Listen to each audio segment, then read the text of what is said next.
नमस्कार, आप देख रहे हैं जनभावना टाइम्स। आपके साथ मैं हूं अंकिता। अब ब्राजील के नए राष्ट्रपति वामपंथी नेता लुइस इनासियो लूला डी सिल्वा होंगे। लूला डी सिल्वा लैटिन अमेरिका के सबसे बड़े देश ब्राजील के नए राष्ट्रपति होंगे। उन्होंने मौजूदा राष्ट्रपति जैर बोल्सोनारो को हरा दिया है। लूला वामपंथी वर्कर्स पार्टी से हैं। वो 1 जनवरी 2023 को पद संभालेंगे। तब तक बोल्सोनारो केयरटेकर राष्ट्रपति बने रहेंगे। बोल्सोनारो इतिहास में 30 सालों में देश के पहले ऐसे राष्ट्रपति हैं जो दोबारा राष्ट्रपति नहीं बन सके हैं। सन 1990 से बोल्सोनारो से पहले ब्राजील में जितने भी राष्ट्रपति बने उन्हें दोबारा पद के लिए चुना गया था। जैर बोल्सोनारो देश के सबसे विवादित राष्ट्रपति भी रहे हैं। 30 अक्टूबर को राष्ट्रपति चुनाव के लिए दूसरे राउंड की वोटिंग हुई। लूला दा सिल्वा को 50.90 जबकि बोल्सोनारो को 49.10 वोट मिला।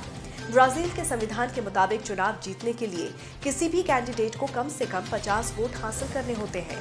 पिछले महीने हुई पहले राउंड की वोटिंग में लूला को 48.4 जबकि बोल्सोनारो को 43.23 वोट मिले थे। 77 साल के लूला दा सिल्वा ने चुनाव मैदान में भ्रष्टाचार को खत्म करने का अभियान छेड़ा था।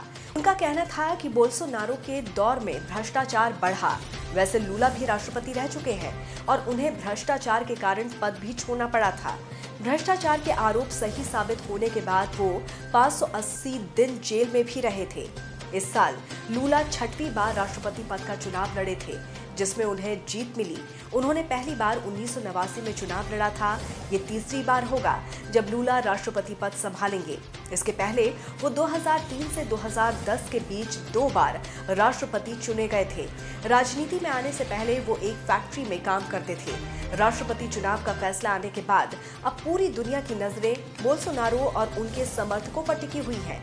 बोल्सोनारो पहले ही ये साफ कर चुके थे कि अगर वो चुनाव हारे तो अमेरिका के पूर्व राष्ट्रपति डोनाल्ड ट्रंप का रास्ता अपनाएंगे और नतीजों को कबूल नहीं करेंगे। उनकी हार के बाद देश में हिंसा होने का खतरा बढ़ गया है। भारी संख्या में पुलिस बल तैनात किया गया है। मतदान केंद्रों से 100 मीटर की दूरी तक हथियार नहीं ले जाने के आदेशों के बावजूद कई जगह बोल्सोनारो समर्थक खुलेआम हथियारों के साथ घूमते नजर आए। वो वोटर्स को धमकाने में लगे हुए थे। तो वहीं दूसरी तरफ लूला की सरकार के सामने 3 बड़ी चुनौतियां होंगी। पहली, पर्यावरण संतुलन। अमेज़न जंगल का 60% हिस्सा ब्राजील में है। ये दुनिया की जलवायु का संतुलन बनाए रखने में अहम भूमिका निभाते हैं।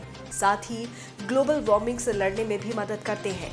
लेकिन जंगल में आग, अवैध उत्खनन और पेड़ों की कटाई के चलते ब्राजील को 90 साल के सबसे भीषण सूखे का सामना करना पड़ा। लूला हमेशा से ही पर्यावरण संरक्षण के पक्ष में रहे हैं। उनके राष्ट्रपति बनने के बाद अब ब्राजील पेड़ों की कटाई जैसी समस्याओं से उबर सकता है। तो दूसरी चुनौती है भुखमरी। ब्राजील में 3.30 करोड़ लोग भुखमरी की कगार पर हैं, जो 2004 के बाद सबसे अधिक है।